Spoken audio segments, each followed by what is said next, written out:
Hello दोस्तों, क्या आपको भी पहेलियां सुलझाना अच्छा लगता है? तो आज मैं आपके लिए एक ऐसी ही कहानी लेकर आया हूं जिसमें आपको दिलचस्प पहेलियां देखने को मिलेंगी। वो कहानी को पूरा जरूर देखें। बहुत समय पहले विजयनगर नाम का एक राज्य था जहां राजा विक्रम सिंह का शासन था। राजा न्यायप्रिय, बुद्धिमान और प्रजा के प्रिय राजा थे। उनके दरबार में अनेक मंत्री, विदूषक और बुद्धिजीवी रहते थे। उनमें से एक था चतुर और हाजिर जवाब मंत्री राजकुमार आनंद। राजा का दरबार हर रोज नई नई कहानियों, चर्चाओं और विवादों से गुलजार रहता था। एक दिन दरबार में एक रहस्यमयी साधु आया। उसके हाथ में एक चमचमाती संदूक थी। उसका चेहरा गंभीर था और आंखों में एक रहस्य छिपा था। उसने कहा, महाराज, मैंने सुना है कि आप मुश्किल से मुश्किल पहेलियों का हल कर सकते हैं, तो मैं आपके लिए 3 पहेलियां लेकर आया हूं। अगर आप पहेलियों का हल कर दोगे तो आपको बहुत बड़े खजाने की प्राप्ति होगी, और अगर आप पहेलियां हल करने में विफल रहे तो आपके राज्य को संकट का सामना करना पड़ेगा।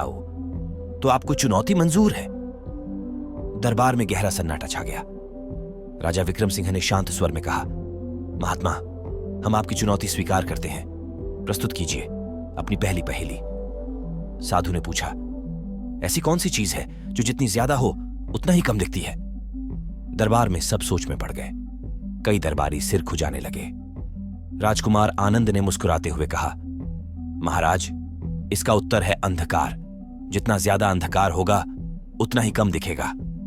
साधु ने मुस्कुराते हुए सिर हिलाया और कहा, सही उत्तर। अब दूसरी पहेली। साधु ने अगली पहेली प्रस्तुत की।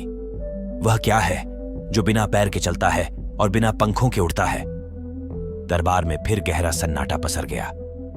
कुछ देर बाद मंत्री अमर बोल पड़े, हवा। हवा बिना पैरों के चलती है और बिना पंखों के उड़ती है। साधु ने फिर सहमति में सिर हिलाया और कहा, शाबाश। अब आखिरी और सबसे कठिन पहेली। साधु ने तीसरी और अंतिम पहेली पूछी, ऐसा कौन है जो सब कुछ खा सकता है लेकिन खुद को नहीं खा सकता? इस बार फिर सभी सोच में पड़ गए। राजा विक्रम सिंह ने स्वयं उत्तर दिया, आग। आग सब कुछ खा सकती है लेकिन खुद को नहीं। साधु ने संदूक राजा को सौंप दी। उसमें एक नक्शा और कुछ सोने की मुद्राएं थीं। नक्शे पर एक रहस्यमयी जगह का संकेत था। खजाने की खोज की शुरुआत नक्शे में जंगल, नदियां और पहाड़ों के चित्र थे। राजा विक्रम सिंह ने राजकुमार आनंद, सेनापति रघुवीर और कुछ सैनिकों के साथ खजाने की खोज पर निकलने का फैसला किया। यात्रा लंबी और कठिन थी। रास्ते में उन्हें खतरनाक जानवरों, गहरे दलदल और ऊबड़-खाबड़ रास्तों का सामना करना पड़ा। एक बार नदी पार करते समय नाव पलट गई, लेकिन सभी ने एक दूसरे को बचा लिया। रास्ते में उन्हें एक विशाल झरना मिला जिसके पीछे एक गुप्त मार्ग था, लेकिन वहां एक पहरा देने वाला दानव खड़ा था। उसने कहा, अगर तुम्हें आगे जाना है तो तुम्हें मेरी पहेली का उत्तर देना होगा। दानव की पहेली थी, ऐसा क्या है जो टूटने पर आवाज करता है लेकिन छुआ नहीं जा सकता? राजकुमार आनंद ने तुरंत कहा, बादल की गड़गड़ाहट। दानव ने रास्ता दे दिया, लेकिन आगे और खतरे इंतजार कर रहे थे। आगे उन्हें एक घना जंगल मिला जहां रास्ते बार बार घूमकर वहीं आ जाते थे। 3 दिन तक वे जंगल में भटकते रहे। राजकुमार आनंद ने पेड़ों पर निशान लगाना शुरू किया और तब जाकर वे सही रास्ता ढूंढ पाए। अंततः वे नक्शे पर दर्शाई गई गुफा तक पहुंचे। गुफा के द्वार पर लिखा था, सच्चे, साहसी और ईमानदार व्यक्ति ही अंदर प्रवेश कर सकते हैं। अंदर घुसते ही उन्हें 3 दरवाजे दिखे। हर दरवाजे पर एक पहेली लिखी थी। पहला दरवाजा, जिसके पास ज्यादा होता है वह सबसे गरीब हो जाता है। राजकुमार आनंद ने कहा, लालच। जो लालची है वह कभी संतुष्ट नहीं होता। दरवाजा खुल गया। दूसरा दरवाजा, मैं हमेशा चलता रहता हूं, कभी रुकता नहीं। सेनापति रघुवीर ने कहा, समय। समय कभी रुकता नहीं। दरवाजा खुल गया। तीसरा दरवाजा, जिसका अस्तित्व है लेकिन उसे छू नहीं सकते। राजा विक्रम सिंह ने कहा, छाया। छाया को देखा जा सकता है लेकिन छुआ नहीं जा सकता।